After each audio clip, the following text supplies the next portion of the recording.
So I finally watched it. Wait. Read. That's right. I finally read it.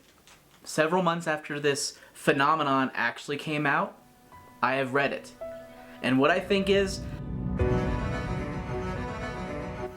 Hello everyone, I am AJ Cerna. I am a fantasy author, and I'm here to talk about Fourth Wing, as I mentioned in the intro. This is a story that has taken off precipitously. That's the exact opposite, but we'll say it took off precipitously. And just to get the plot summary out of the way, this is a story that follows a young woman as she enters a dragon riding academy or dragon riding school where there's a high death count, and it chronicles her first year of school and her relationship with a particular guy in that first year. And that's pretty much it. It have dragon riders, they have griffin riders, they have other fantastical things. Written by Rebecca Yarros, was a huge sensation, continues to be a sensation. Iron Flame, the sequel, has just come out, and it takes me forever to read, so I'm several months behind the curve, but that's okay because this, I'm a dude. This doesn't really fall under my normal reading jurisdiction, so it was never going to be at the top of my list at the beginning, but I felt the need to at least understand why. And as I started reading it, I understood why. But what are my overall thoughts about it? If you really loved Fourth Wing and you're like, oh my god, I can't wait for him to find out, to let me know how much he loves it, you're not gonna probably like a lot about this video. If you're like, oh my god, I can't wait for him to just shit all over this book, you're probably gonna like this video either, because I'm pretty even keeled. I'm right down the middle with regards to this book and its overall quality. This book was fine. It wasn't amazing, it wasn't terrible, as some people, especially on BookTube, would like to say. And I think that mostly has to do with intent, but we'll get to that in a bit. But let's talk about me, first of all. As I mentioned, this isn't normally the type of thing I would read. Not into fantasy, not into fantasy. No, I am into fantasy. I'm not into romance. I mostly read fantasy, and, but I am also pretty, and maybe some people would disagree, I feel like I'm pretty non-pretentious when it comes to my tastes in things, especially if I understand where they're coming from. So Fourth Wing, I think this is meant to just feel like a breezy, fun blockbuster of a ride. And that's what it is. This isn't meant to be, I don't want to say this with ill intent, this is not meant to be art. This is meant to be pure entertainment. It's quick. The prose is easy to get into. Some might say the prose is bad. I don't think the prose is bad. I think the prose was really meant to be written a specific way to appeal to a wide range of people. And it's easy to jump into, it's easy to hop out for weeks at a time, which I did, and easy to hop back in without really having to worry about riding a bike again, so to speak.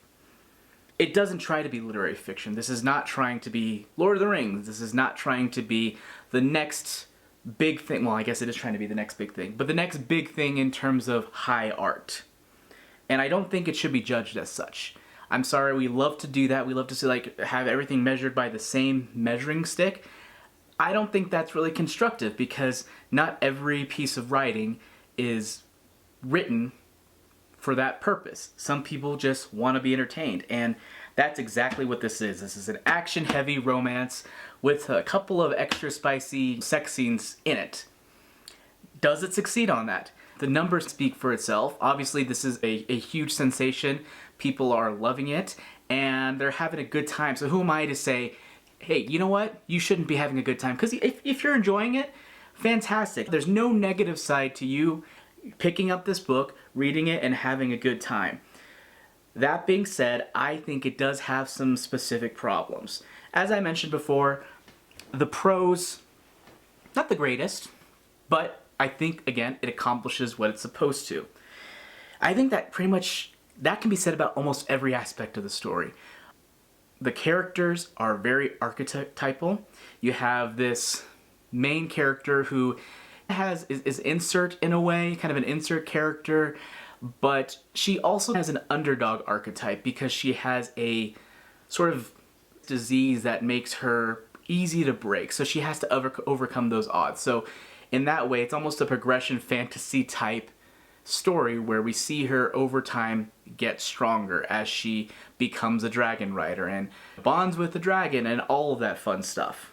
And then you have the love interest, who is the stereotypical male romance lead, grumpy, aggressive, and they have a predictable enemies to lovers dynamic.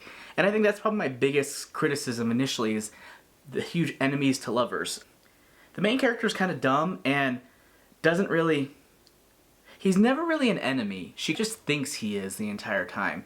And I feel like it's something that's very clear to the audience, but it is infuriating throughout the story that she's, oh my god, why is he helping me? Or, oh my god, I can't believe he's helping me. Oh my god, he's helping me for once. He's helped you from day one, Violet. Day one, he has helped you. He has never done anything to instill anything other than trust. The entire story. And literally up until 80% of the way through the story, she's just, oh my gosh, I can't believe he's helping me. Oh my gosh. I'm coughing, I'm so mad. It's pissing me off. But yeah, it's really infuriating to just read that on that level. It feels very just, like the plot is trying to, or the writer's saying, oh yeah, he's an enemy, remember? He's an enemy, remember? Just to fulfill the trope, as opposed to it actually being a genuine enemies to lovers romance. And then there's other aspects of the plot that also rub me the wrong way. There's a reveal later on through the story, and it just feels disingenuous. Oh my gosh, this was a big reveal. I can't believe this happened. And I'm not talking about the bigger twists in the third act.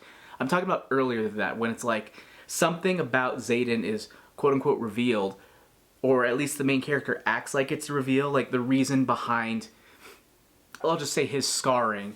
And she's like, oh my goodness, this whole time he's been this for that. And I'm like, we knew that from the beginning. Why is this a huge reveal? And there are a bunch of things like that throughout the story where they were things we knew, but they're acting like it's new information. And it's not. It's almost, it needs to be there to fulfill a beat, not actually make sense in the story. And I think maybe those things maybe fell through the cracks a little bit, or, you know, honestly, maybe the author's like, hey, you know what?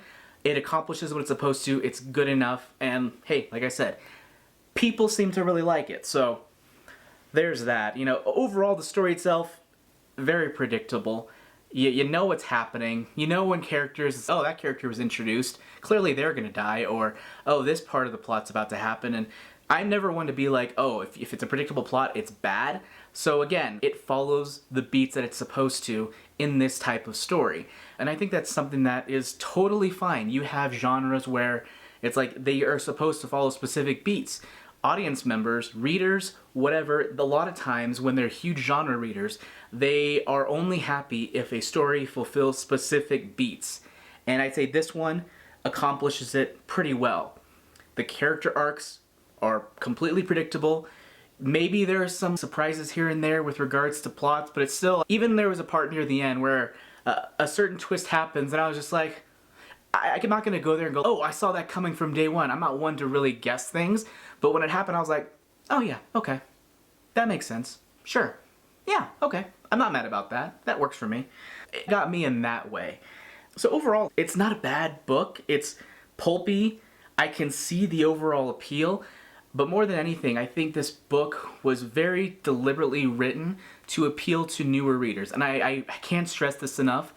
This is not a bad thing. This is not a slight against anyone who likes it by any stretch of the imagination. It falls in line with Sarah J. Maas, where the stories are relatively predictable and they are almost wish fulfillment fantasies. And it's okay that they're relatively predictable, that they're relatively simple, they get the job done, and they attract a wide base of people who maybe otherwise weren't reading or didn't understand the appeal of the book. Now they do. And you know what? Maybe now that whoever read Fourth Wing, they'll be like, hey, you know what? Maybe I'll go ahead and check out, I don't know, something else that they'll slowly get into, maybe things that I personally consider to be better books, but at the same time, maybe they'll go in another direction and get other types of books. As long as people are continuing to read, and as long as this art form has the ability to have a diverse range of types of stories that we can tell, I'd say this is a win altogether. What would I rate this book? Considering I don't rate books, I'm gonna go ahead and rate it anyway. It was 3 stars. It was totally fine. It was serviceable. It's something that I won't read again, I don't know if I'll read the sequel because I don't know if I care enough to continue, but I'm not going to say I regretted reading it. I'm not going to say that you're dumb for reading it. I'm not going to say that you're the most, I don't know, high-taste person in the world for loving it, but I totally get it. I get the appeal, I get why people like it, and I'm glad you all find a book that you really like. That is my incredibly middling review for Fourth Wing by Rebecca Yarros. Anyways, hope you enjoyed what you heard today, and if not, give me a like anyway. I'll take it, and go ahead and subscribe to the channel. Thank you so much for joining me, and I'll see you next time.